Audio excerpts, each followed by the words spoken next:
നിങ്ങൾക്കെല്ലാം പരിചയമുള്ള വനദേവതയുടെയും മരം വെട്ടുകാരൻ്റെയും കഥയ്ക്ക് കേരള നാട്ടിലെ സമകാലിക സംഭവങ്ങളുടെ മേമ്പൊടി ചേർത്ത് മൗണ്ടൻ ഹൗസിലെ കൊച്ചു കൂട്ടുകാർ അവതരിപ്പിക്കുന്ന നാടകമാണ് അടുത്തത്.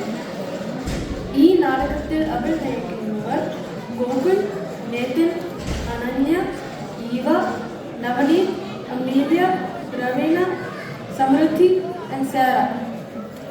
അടുത്ത ഒരു ബെല്ലോടെ ആരംഭിക്കുന്നു മൗണ്ടൻ ഹൗസ് നന്മ ചാപ്റ്ററിന്റെ വനപർവം.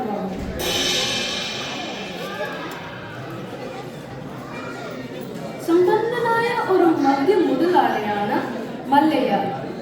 പൊങ്ങച്ചം, അസൂയ, കൊള്ള പലിശ, സാധുക്കളെ ദ്രോഹിക്കുക ഇവയെല്ലാം മല്ലയ്യയുടെ കുൽസിത വിനോദങ്ങളിൽ പെടുന്നു. നമുക്ക് മല്ലയ്യയുടെ വീട്ടിൽ നിന്ന് തുടങ്ങാം.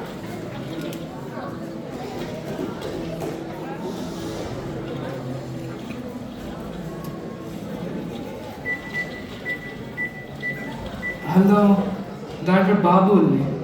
ഒന്ന് മാർക്കറ്റിൽ പോകും. നീ ആ കാറും കൊണ്ടുപോ. അല്ല, റോൾസ് റോയ്സ് വേണ്ട, ബെൻസ് എടുത്താൽ മതി. അല്ലെങ്കിൽ ഞാനൊരു പൊങ്ങച്ചക്കാരനാണ് ആൾക്കാർ കരുതും.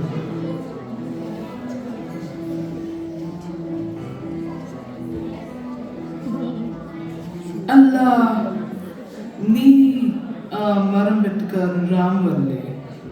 എന്താ വന്നത്? മുതലാളിക്ക് സുഖമല്ലേ? ഓ, വലിയ സുഖമൊന്നുമില്ല. അല്ല, ഇത് ചോദിക്കാനാണോ നീ വന്നത്? അയ്യോ അല്ല മുതലാളി, വലിയ ദാരിദ്ര്യമാ. കുറച്ച് രൂപ കിട്ടിയെങ്കിൽ. രൂപയോ? എന്റെ കയ്യിലോ? കട മതി, കിട്ടുമ്പോൾ തിരിച്ചു തരാം. ആട്ടെ, പൈസ ഞാൻ തരാം. നല്ല പലിശ തരണം. 30%. 30%?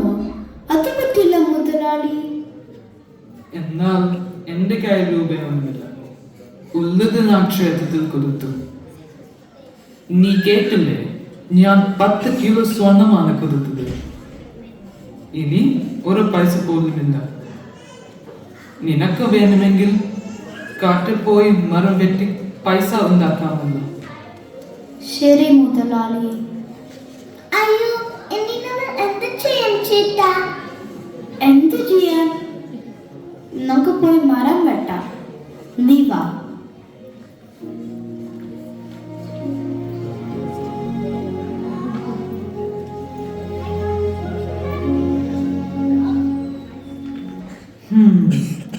ഇവനെ കൊണ്ട് ഞാൻ മരം വെട്ടിക്കില്ല. ഇവൻ എന്റെ അടുത്ത് തന്നെ വന്നു. എന്താ ഒരു വഴി?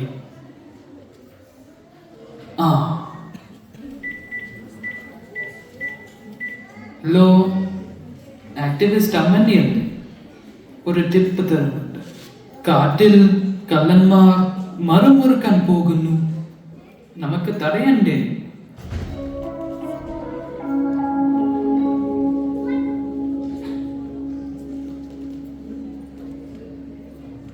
മല്ലയ്യയുടെ ചെറി മനസ്സിലാവാതെ രാമുവും ഭാര്യയും കാട്ടിൽ മരം വെട്ടാൻ പോകുന്നു.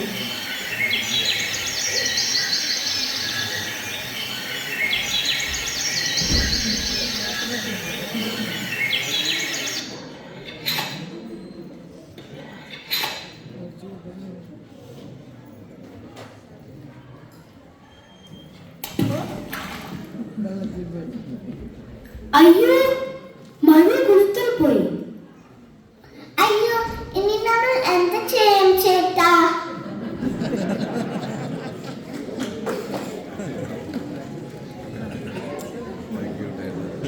അയ്യോ, ഇതാരോ?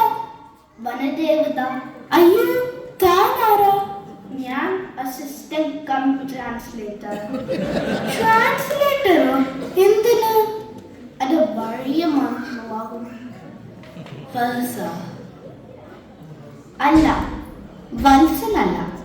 എന്റെ പേര് രാമു എന്ന. ഇതോ തന്റെ പേരല്ല. തീരന് മലയാളത്തിൽ വിളിച്ചതാ. ഓ ശരി വത്സ, നിന്നെ ഞാൻ സംഭ്രമിച്ചിരിക്കുന്നു.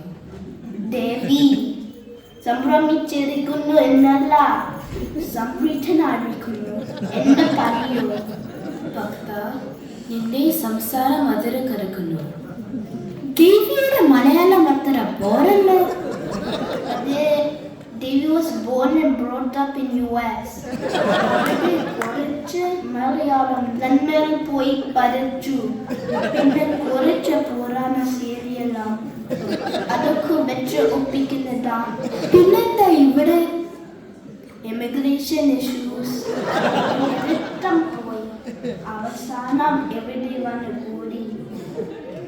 അതൊക്കെ പോട്ടെ. പുത്ര, നിന്നെ കോരാളി ഞാൻ തിരക്കി തരാം. കണ്ണടയ്ക്കൂ.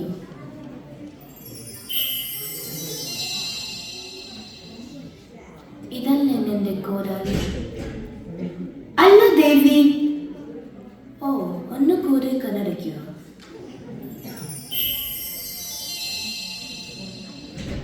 ഇതല്ലേ നിന്റെ കോരാളി? അല്ല ദേവി. Too bad. ഒന്ന് കൂടി കണ്ണടയ്ക്കൂ.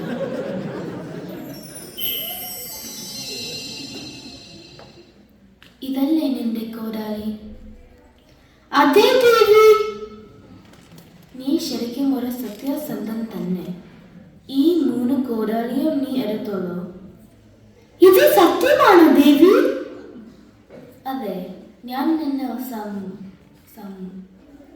ഭക്തൻ പറയോ? ദേവി തന്നെ സംപ്രീതനായിരിക്കുന്നു. എന്റെ ഭാഗ്യം. സ്തംഭിപ്പിക്കും സ്തംഭിപ്പിക്കും ഭരണം ഞങ്ങൾ സ്തംഭിപ്പിക്കും സ്തംഭിപ്പിക്കും സ്തംഭിപ്പിക്കും ഭരണം ഞങ്ങൾ സ്തംഭിപ്പിക്കും.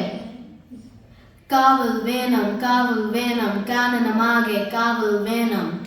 കാവൽ വേണം കാനനമാകെ കാവൽ വേണം. കാവൽ വേണം കാനനമാകെ കാവൽ വേണം. കാവൽ വേണം കാനനമാകെ കാവൽ വേണം. കൂട്ടുകാരൻ, ശ്രീമതി സുഗതകുമാരി ടീച്ചറുടെ ഒരു കവിതയോടെ നമുക്ക് സമരം ആരംഭിക്കാം. ഒരു നമുക്ക് വേണ്ടി,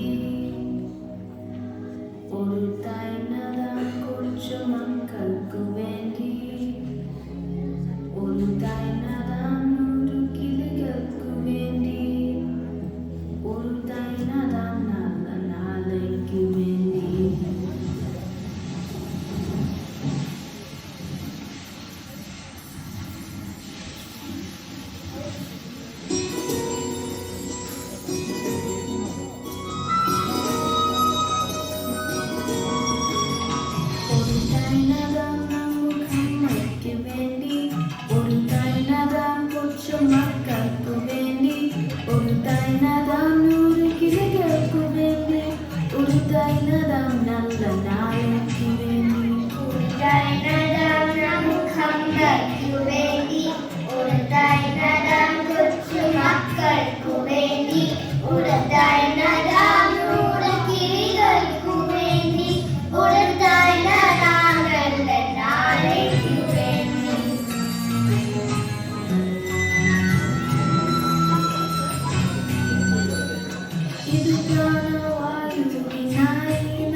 ಇದು ಪ್ರಾಣವಾಯುವಿನಾಯಿ ನರುನ್ನು, ಇದು മരയ്ക്കായി ചെറുനരുന്നു. അരങ്ങിനായി തണലിനായി തേൻ പറങ്ങൾക്കായി ഒരു 100 തൈകൾ നിറഞ്ഞു നടന്നു. അരികിനായി തണലിനായി തേൻ പറങ്ങൾക്കായി ഒരു 100 തൈകൾ നിറഞ്ഞു നടന്നു. അരങ്ങിനായി തണലിനായി തേൻ പറങ്ങൾക്കായി ഒരു 100 തൈകൾ നിറഞ്ഞു നടന്നു. ഒരു തൈ നടാം നമുക്കമ്മയ്ക്കു വേണ്ടി, ഒരു തൈ നടാം കൊച്ചുമക്കൾക്കു വേണ്ടി, ഒരു തൈ നടാം 100 കിളികൾക്കു വേണ്ടി, ഒരു തൈ നടാം നല്ല നാളെ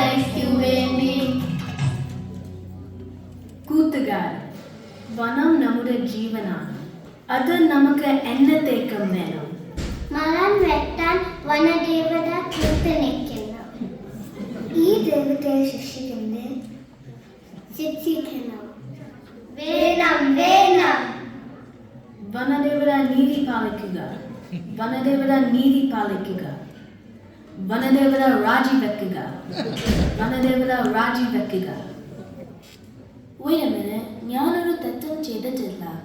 ഞാൻ രാമുവിനെ സഹായിച്ചു എന്നത് ശരി തന്നെ.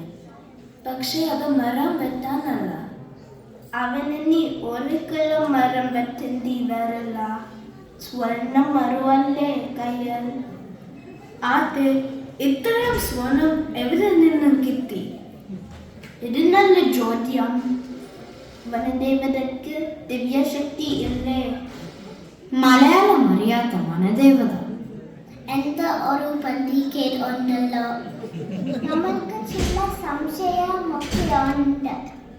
എന്നാലോ മറുകൂര എടുത്ത്. അയ്യോ ഇപ്പോഴോ? എന്താ പറ്റല്ലേ? നിങ്ങൾ എന്നെ പരീക്ഷിക്കുന്നു. സത്യം പറയണം, ഇല്ലെങ്കിൽ എപ്പോ പോലീസിനെ വിളിക്കും. അയ്യോ പോലീസൊന്നും വേണ്ട. ഞാൻ സത്യം പറയാം. സ്വർണം ഇയാൾക്കൊന്നും തന്നതാ. ആഹാ, തന്റെ കയ്യിൽ ഇത്രയും സ്വർണം? ആദ്യ തന്റെ പേരെന്താ? പൂത്തി. ജോലി? ദിവസം പോലല്ല. ഓഹോ, അമ്പലത്തിൽ നിന്ന് മോഷ്ടിച്ചിട്ടാണ്.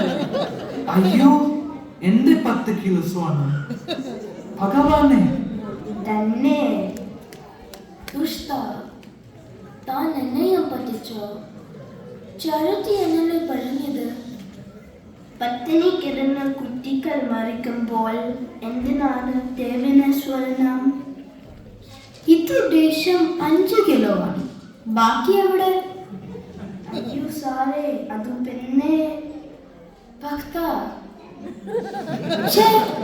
എന്തൊക്കെയാ ഈ നാട്ടിൽ നടക്കുന്നത്? സത്യവും ധർമ്മവും എവിടെയുമില്ല. നിങ്ങളുടെ ഔദാര്യവും നിങ്ങളുടെ സമ്മാനവും ഒന്നും എനിക്ക് വേണ്ട. പട്ടിണിയാണേലും സത്യസന്ധതയോടെ നീതിമാനായി ഞാൻ ജോലി ചെയ്ത് ജീവിച്ചോളാം.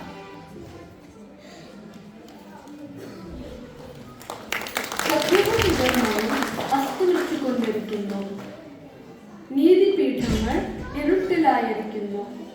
വേലി തന്നെ വിടവ് തിന്നുന്ന ഈ നാട്ടിൽ നാം ഓരോരുത്തരും മല്ലയമാരോ പോറ്റിമാരോ അല്ലെങ്കിൽ കഥയൊന്നും അറിയാതെ കണ്ണടച്ചിരിക്കുന്ന വനദേവതമാരോ ആയി മാറിയിരിക്കുന്നു. എന്നത്തെയും പോലെ വളർന്നു വരുന്ന പുതുതലമുറയിൽ സത്യം ഉയർത്തിപ്പിടിക്കുന്ന രാമകുമാരൻ വിശ്വാസം അർപ്പിച്ചുകൊണ്ട് നല്ല നാളുകൾ സ്വപ്നം കണ്ടുകൊണ്ട് നമുക്ക് കാത്തിരിക്കാം.